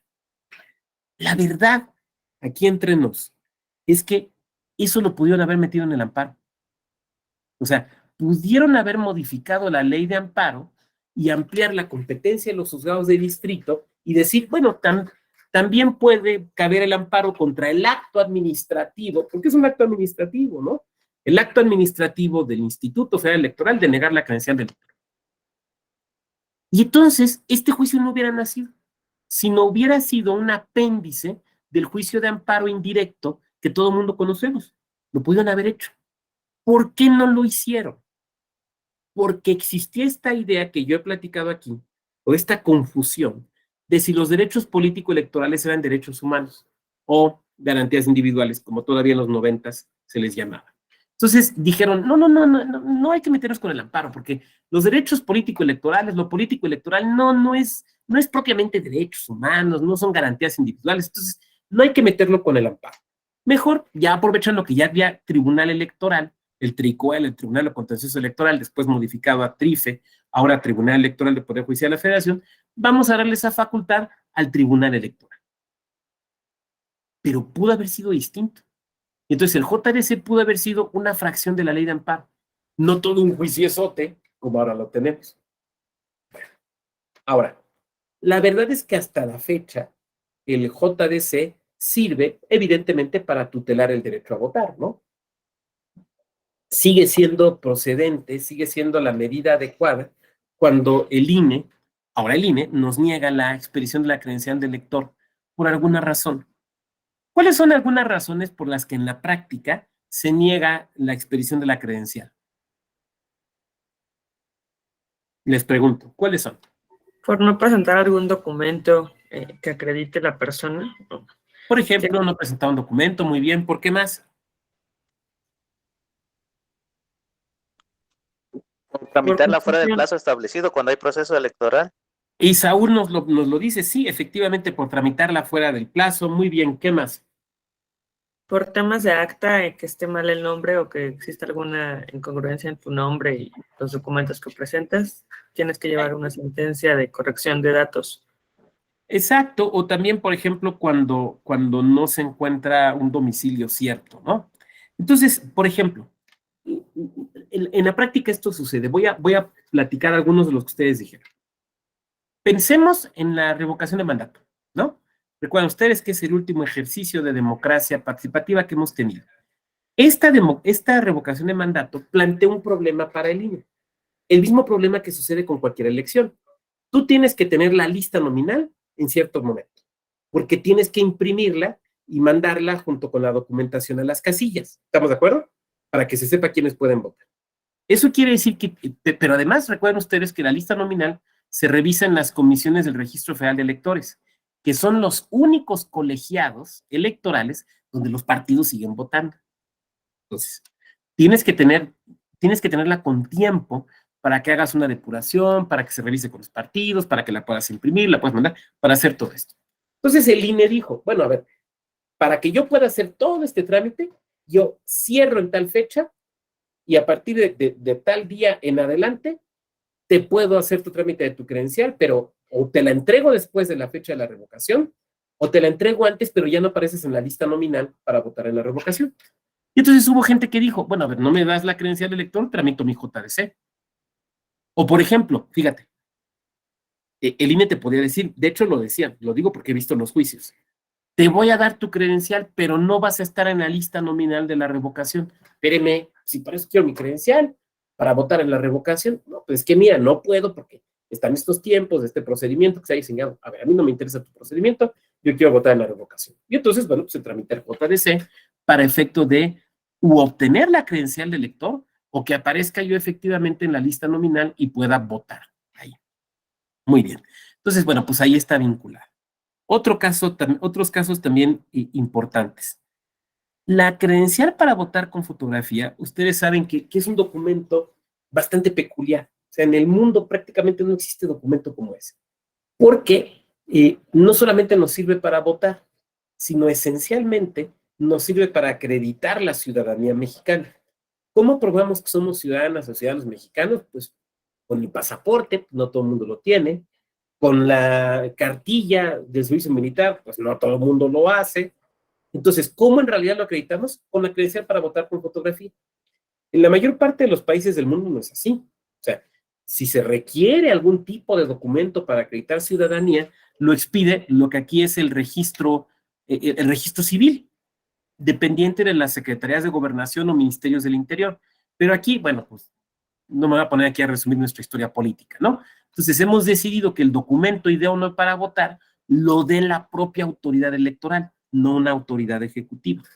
Pero a la vez, ese documento, nuestra credencial para votar, se convierte en el documento más importante para acreditar ciudadanía, porque no tenemos otro. ¿Cuántas veces, ustedes recordarán, se ha intentado echar a andar la cédula de identidad? Y nomás no se puede. Purangas o mangas, porque la gente no se quiere registrar o porque el INE no puede compartir la base de datos, por lo que ustedes quieran. El chiste es que no se puede. Entonces, no tenemos cédula de identidad. En la mayor parte de los países del mundo sí hay cédulas de identidad. Aquí no tenemos. Entonces, como no tenemos cédula de identidad, ¿cuál es el documento? La credencial para votar. Entonces, resulta, porque además, de hecho, acuérdense que en la publicación del Diario Oficial en el que se crea, en el que se da a conocer la credencial para votar con fotografía, en uno de los transitorios se establece que transitoriamente pues nos va a servir como cédula de identidad. Nomás que ese transitoriamente ya lleva desde finales del siglo pasado y sigue funcionando, ¿no? Bueno, entonces resulta que la credencial para votar es relevante no solo para acreditar, para poder votar, que ese, digamos, era el origen de la credencial y el origen del JDC, sino para acreditar ciudadanía y para realizar actos muy importantes. Por ejemplo, para tener acceso a programas de asistencia social. O sea, para que tú puedas inscribirte en un programa de asistencia social o cobrar o recibir, por ejemplo, un cheque, una transferencia de asistencia social de cualquier ámbito de gobierno, necesitas la credencial de elector. Para que puedas irlo a cobrar al banco, necesitas la credencial de elector. Entonces, la credencial está vinculada con actos que no son propiamente electorales, aunque la credencial sí sea un documento electoral, pero para actos que no son propiamente electorales. Entonces hay gente que tramita su credencial, no se la van a dar y dice, espérame, es que yo no la quiero para votar, la quiero para tener acceso a tal, programa social, la necesito para eso. Entonces ahí también pues se ha determinado que procede el JDC. Por último, aquel caso muy famoso que ustedes recuerdan que resolvió Sala Superior de las personas indigentes. Llega un indigente a tramitar su credencial para votar con fotografía y bueno, pues luego es ciudadano mexicano, ¿no? Entonces, si tiene la documentación, si tiene los elementos, lo puede tramitar. Entonces, a ver, ¿pero cuál es su domicilio? Pues es que no tengo domicilio, mire usted, la verdad es que duermo donde me agarra la noche. No tengo un domicilio. Ah, pues es que no le puedo dar la credencial porque no tengo usted domicilio. A ver, espérame, pero soy ciudadano. Tengo derecho al documento que me acredita como ciudadano. Sí, pero no se lo puedo dar porque no tiene domicilio. A ver, yo les pregunto, ¿la Constitución mexicana establece como requisito de ciudadanía domicilio permanente o domicilio fijo? No. No. Entonces a la Ciudad de México, en un asunto dice, se la tienen que dar. Y un domicilio, pues, georreferencial. Pues, ¿cuál es su domicilio? Pues toda la Ciudad de México, porque ahí la anda recorriendo. Todo Toluca, porque pues es donde anda, ¿no? Entonces, ¿por qué? Porque tiene derecho a acreditarse como ciudadano o como ciudadana. Fíjense cómo esto que estoy platicando no estaba en el imaginario, no estaba en la idea de las personas que originalmente crearon el JDC, pero los casos nos fueron llevando a que el JDC sirviera para todos estos que estoy comentando. Bueno, pero estamos solamente en el primero de los derechos. Vámonos al segundo. Ser votado, ¿no? El derecho de votar es lo que se conoce como el voto activo, ¿no? El ir y sufragar y depositar nuestra boleta y decir yo voy a favor de fulanito o de fulanita de tal para que nos represente. Pero el derecho de ser votado es el derecho al voto pasivo, esto es a recibir los votos y poder ocupar o desempeñar un cargo. Ahora, este derecho para ser votado se despliega o se puede afectar en muchos momentos dentro de un proceso electoral, incluso antes del proceso electoral. Por ejemplo, díganme en qué momento previo al proceso electoral puede haber una afectación al derecho de voto, al derecho de ser candidato o candidata, previo al proceso electoral. No me digan en precampañas, porque eso está en proceso electoral. Digo, previo al proceso electoral. ¿Que se niegue el registro al candidato? Pero eso ya es en proceso electoral. Yo digo antes, o sea, tienes razón, sí, pero yo digo antes del proceso electoral. Ya después llegamos a eso. Antes del proceso electoral.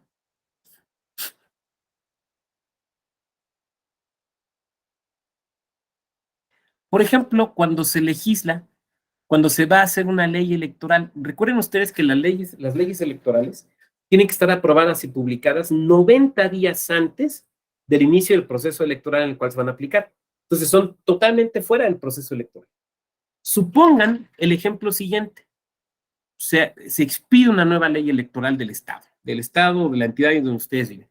Y por una presión social muy importante se establece, a ver, requisitos para ser diputada, diputado. 3 años de vivir en el distrito o en el municipio, 18 años de edad, ser postulado por un partido, candidatura independiente y, último, acreditar en los exámenes toxicológicos que no se consume hierbas vaciladoras ni licores espirituosos.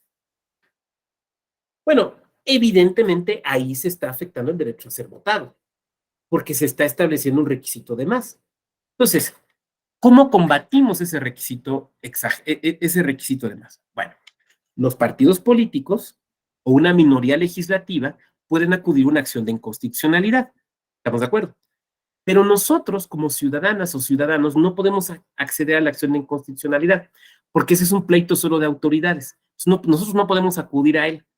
Alguien de aquí me podría decir, es una ley autoaplicativa, entonces vámonos al amparo. No es autoaplicativa, es heteroaplicativa. Entonces, contra el primer acto de aplicación, vámonos al amparo. No nos podemos ir al amparo, porque es materia político-electoral. Si nosotros nos vamos al amparo, se van a reír de nosotros y nos van a desechar, con una mano en la cintura.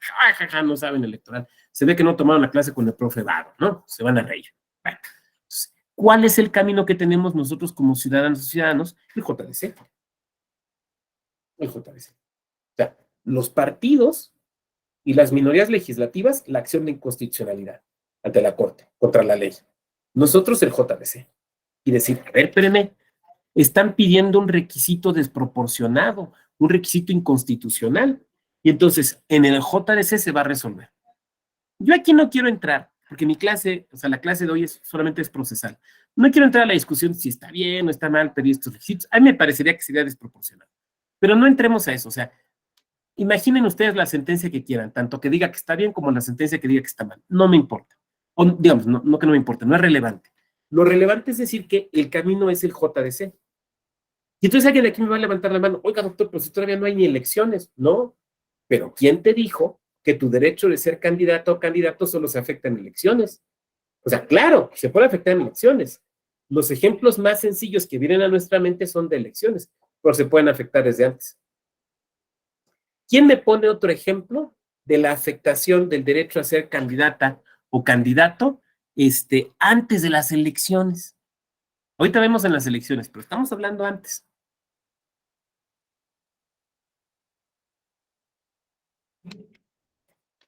Pues cuando los partidos políticos aprueban o modifican sus estatutos, ¿no? O sus lineamientos o sus reglamentos para la selección de sus candidaturas. Entonces, pues faltan 6 meses para que inicie el proceso electoral, pero pues ya se andan moviendo y entonces tú quieres, ya has estado trabajando tu distrito, quieres ser candidata a diputada local y sientes que traes con queso, ¿no? Como que sí puedes. Bueno, entonces, ¿y qué crees? Te modificaron tus estatutos de tu partido y ahora dicen que solo podrá ser candidato o candidata del partido aquel que tenga 10 años de militancia. Espérame, pues eso no decía antes. Oh, pues es que ahora queremos fortalecer a la guardia vieja, quienes siempre han estado. No, a ver, espérame, no, yo no estoy de acuerdo con eso. ¿A dónde te vas? Al JDC. Y ahí, fíjate qué interesante, la autoridad responsable no es autoridad, es un partido. De hecho, vamos a hablar un poquito más adelante acerca de eso, pero ahorita simplemente quiero poner este ejemplo. Ahora, pensemos en actos que afecten o que puedan afectar el derecho al voto pasivo, ahora sí ya en proceso electoral. ¿Quién me quiere poner ejemplos? Bueno, Andrea, ya nos pusiste uno, ¿no? Andrea, ¿nos lo puedes recordar, por favor? Sí, sobre el registro a candidatos cuando se les niega el registro. Exacto. Vamos a suponer que llega un partido político y quiere registrar al compañero Fernando González como candidato. Y entonces el órgano electoral le recibe la documentación, los papeles y... ¿Cómo fue eso? ¿Cómo eso fue algo que cambió con la pandemia, verdad? ¿Se acuerdan cómo eran los registros de candidaturas antes de la pandemia? ¿Les tocaron? ¿Se acuerdan cómo eran?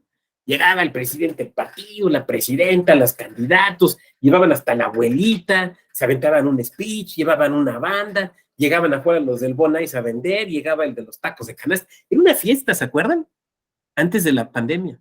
Y ahora después de la pandemia, no, mándenos los papeles, nos los capturan, nos los manda por internet y ahí por internet le mandamos. Oiga, pero no, ya no es en vivo, ya no es en vivo. Esas son las cosas en las que cambiaron las elecciones. Antes eran fiestas.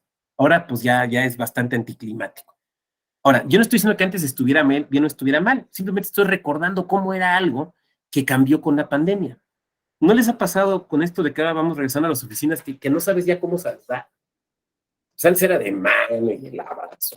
Y ahora ya no sabes si das la mano o el puñito o el codo, o nada más es así, ¿no? Lo que qué bueno que se quitó fue el saludo de beso, ¿no? A mí eso de saludo de beso siempre me pareció como muy invasivo, ¿no?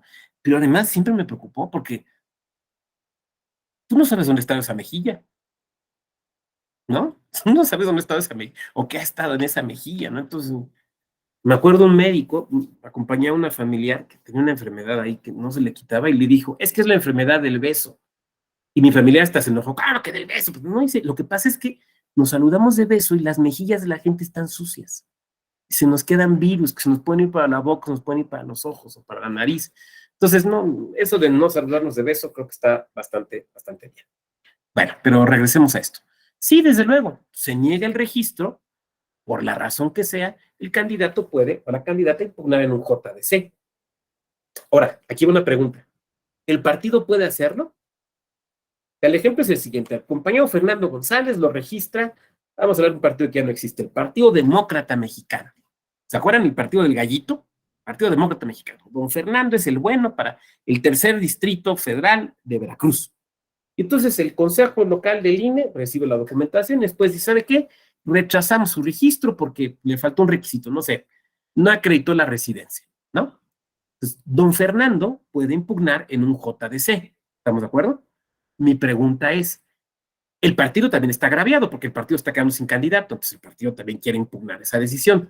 ¿También puede impugnar en un JDC o no? Dice Andrea que no. ¿Por qué, Andrea? Desarrollanos la respuesta, por favor. Tienes toda la razón, pero ¿por qué no? porque bueno, el JDC, como bien lo dice el nombre, es la protección de los derechos político-electorales del ciudadano. Y me parece que hay otro medio por el cual podría impugnar el partido. Efectivamente, el partido tendría que irse por otro juicio inconformidad, no por el JDC, porque el JDC es para que lo promovamos los particulares, no los partidos políticos. Por eso hay quien dice, no me gusta mucho decirlo, pero creo que es gráfico, que el JDC es como el amparo electoral, porque quienes lo pueden promover, las ciudadanas y los ciudadanos. Ese es un ejemplo, muy bien. ¿Quién me pone otro ejemplo de la afectación al derecho a votar, a ser votado, perdón, o votada en proceso electoral? Ya nos dijo Andrea, cuando se niega el registro. ¿Qué otro? Por ejemplo, sería cuando no se cumple con el principio de paridad. Ahí las mujeres pudieran también impugnar. Efectivamente, porque se está afectando el derecho a la mujer a ser candidata, de las mujeres a ser candidatas, ¿no? Sí, desde luego, sí. También, claro, ese es otro ejemplo. Sí, muy bien, muy bien. Fernando, adelante. Sí, gracias. Pudiera ser también cuando los partidos políticos modifican las listas de representación proporcional o en caso de municipios cuando modifican las fórmulas ya durante el curso del proceso electoral. Claro, claro. Ahí les quiero platicar un caso que me tocó hace ya varios años. Este caso que les voy a platicar me enteré porque a quien le pasó era mi alumno. Yo daba la materia de Derecho Procesal Constitucional y me lo fue platicando en el semestre. Bueno, el caso es el siguiente. En un municipio se abre el proceso interno de selección de candidaturas de un partido político, hacen precampañas y proceso interno, y entonces entra un joven que quiere competir para regidor. Pero él no era del grupito, digamos, que tenían el control del partido en ese municipio. Entonces lo quieren desalentar, pero él le entra y gana. Entonces gana para poderse integrar en la planilla como regidor. Y el día del registro, todo esto es cierto, o sea, él me lo platicó directamente y después me lo corroboraron los funcionarios electorales. Llegan al registro justo así como lo hemos platicado aquí, el presidente del partido, la secretaria general, los candidatos, las candidatas, propietarios, suplentes en un municipio, hasta la banda del pueblo llevaron, o sea, era una fiesta. Entonces él llega literal hasta con la abuelita, literal, o sea, porque llevaban a la familia, bueno, ellos, yo nunca he sido candidato y nunca lo seré, llevaban hasta la familia. Entonces, al momento de que van a registrar, él se da cuenta que no está en la lista, a pesar de que había ganado el procedimiento interno. Se cuenta con el presidente del partido. ¿Qué pasó? Y el presidente del partido, no, tú eres muy joven, mira, ya habrá otras oportunidades. Habrá otras oportunidades, mangos. Yo competí con las reglas del partido y gané con las reglas del partido y usted me tiene que registrar. No, porque no, mis polainas. Este joven era estudiante de Derecho. Por eso, digo, yo les daba la materia de Derecho Procesal Constitucional, entonces ahí estaba. Su familia era de abogados. Obviamente impugnaron. ¿Impugnaron? ¿Por qué? Porque le estaban afectando su derecho. Él compitió con las reglas del partido, con los tiempos del partido, y ganó. El partido lo tiene que registrar. Y contra eso no vale que es muy joven, ahí después le toca. No, que le deje el espacio a don fulano, porque pues ya está más mayor, a lo mejor ya no le toca a la siguiente. No, espérate. Yo competí con las reglas, me las tienes que respetar. Porque son las reglas que tu partido pusiste. Y obviamente ganó el pleito. El partido gana y se convirtió en un regidor apestado porque su propio partido no lo quería. Pero bueno, se tuvo que respetar su derecho. ¿Por qué? Porque él se lo había ganado, respetando las reglas del propio partido. Entonces, ahí lo tenemos. Otro ejemplo es las propias convocatorias y los procedimientos internos de los partidos políticos. A ver, vamos a abrir, esta es la convocatoria para que quien quiera competir y ser candidato o candidata, ¿no? Y vamos a vincularlo con un tema de paridad, como nos lo ha comentado la compañera Erika. No hay reglas de paridad. Espérame, pues eso se puede impugnar. O se establecen reglas evidentemente disparejas. A ver, si el candidato es hombre, pues con que sea militante. Si quien quiere ser candidata es mujer, tiene que ser militante y demostrar que está al corriente del pago de sus cuotas. Espérame, eso es inequitativo. No, o sea, eso no se justifica. La regla tiene que ser la misma. O nos pides a todos estar al corriente, o no nos lo pides a nadie. ¿Estamos de acuerdo? Entonces, también en un JDC se pueden impugnar los procedimientos internos de selección de los partidos. Ahora, nada más aquí hay que recordar algo, que es el principio de definitividad. Lo voy a hablar más adelante, pero lo tengo que mencionar ahorita. Antes de que tú te vayas al JDC, tienes que agotar la impugnación interna del partido. O sea, todo partido político tiene sus mecanismos internos de impugnación y que se tienen que resolver en lo interno antes de que saltes fuera del partido a la justicia electoral. ¿De acuerdo? Ahora, hasta aquí los ejemplos que he puesto son ejemplos de partidos políticos y de autoridades electorales, pero podrían impugnarse también actos de autoridades que no son formal o normalmente electorales. Por ejemplo, a ver, para que tú seas candidato o candidata a cualquier cargo, tienes que acreditar residencia, ¿no? Ya sea en el distrito, en el municipio, en la entidad, 3, 5 años, lo que sea. Tienes que acreditar residencia. Por acá. Normalmente, ¿cómo acreditas la residencia? Llevas ahí tu contrato de arrendamiento. Con la credencial del Mira, esta es la foto de mi casa, ¿no? ¿Cómo? ¿Quién empezó a hablar? Con la credencial de lector o una constancia de residencia que en la Ciudad de México te puede emitir alguna autoridad administrativa. Con la constancia de residencia que te expiren las alcaldías o los ayuntamientos. Ok. Ahora, cuando vienen los procesos electorales, obviamente ya saben que pues, van a pedirte constancias de residencia para efectos electorales. Entonces, lo que pasa mucho, sobre todo en algunos municipios, es que detienen la expedición de la constancia. No, yo no quiero que, ya sé que Estefanía Lozano quiere competir. No, yo no quiero que compita ella, porque a lo mejor nos gana mi partido, ¿no? Entonces, me solicita la constancia y no se la doy. Le digo que no, ¿sabes qué? No acredito. Oiga, ¿cómo no acredito si 3 generaciones de Lozanos vivimos aquí hasta en la misma casa? No, para mí no acreditas. O lo que también hacen es, está en trámite. Oiga, pero es que ya me urge para mañana. No se preocupe, véngase mañana tempranito, se la damos. Y llega Estefanía, mi constancia, no, es que se nos enfermó el que las firma. El secretario del ayuntamiento hoy no vino a trabajar, que anda enfermito, ¿no? Bueno, entonces, ahí, por ejemplo, podemos impugnar al ayuntamiento o a la alcaldía, aunque no sean ordinariamente autoridades electorales. Pero lo que pasa es que es un acto vinculado con el proceso electoral. ¿De acuerdo? Bien, ya me fui un poquito de largo con el tiempo, son 6:52. Entonces quisiera que abriéramos un lapso, aunque sea corto, de preguntas y comentarios. Pues quien quiera, y mientras se van animando, yo checo por aquí. Eso fue lo que pasó en varias elecciones en las que participaron las candidaturas independientes. María del Refugio. Sí, claro, mañana vamos a platicar de esto de candidaturas independientes. Te voy a pedir que me lo recuerdes. Pero sí, desde luego. Híjole, es que eso fue bien complicado. A mí me tocó vivir las primeras y sí, fue un poquito complicado andarlo interpretando, pero muy interesante. Adelante, Andrea, te escuchamos. Sí, doctor. Bueno, también recuerdo que hubo un asunto sobre una consulta que se hizo a pueblos y comunidades indígenas sobre la distritación. Me parece que también interpusieron un JDC. Eso podría ser como previo también al proceso electoral. Y tienes toda la razón, porque tiene que ver con el derecho a tener candidaturas de pueblos y comunidades indígenas o una adecuada representación. Y desde luego, como muy bien puntualizas, esto es anterior al proceso electoral. Sí, claro que sí, Andrea, tienes toda la razón. Muy bien, ¿alguien más?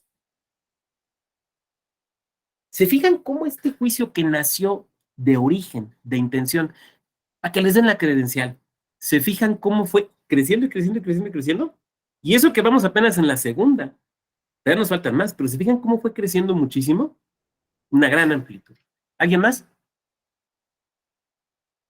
Bueno, de no ser así, y si ustedes están de acuerdo, yo quisiera que lo dejáramos hasta aquí para no dejar mucha la explicación del siguiente punto, y que se nos quede un poquito confusa, y continuaríamos entonces, pues, el día de mañana con la misma liga a la misma hora. ¿De acuerdo? Bien. Que tengan muy buena tarde, que descansen, nos vemos el día de mañana. Muchas Hasta gracias. mañana. Hasta mañana.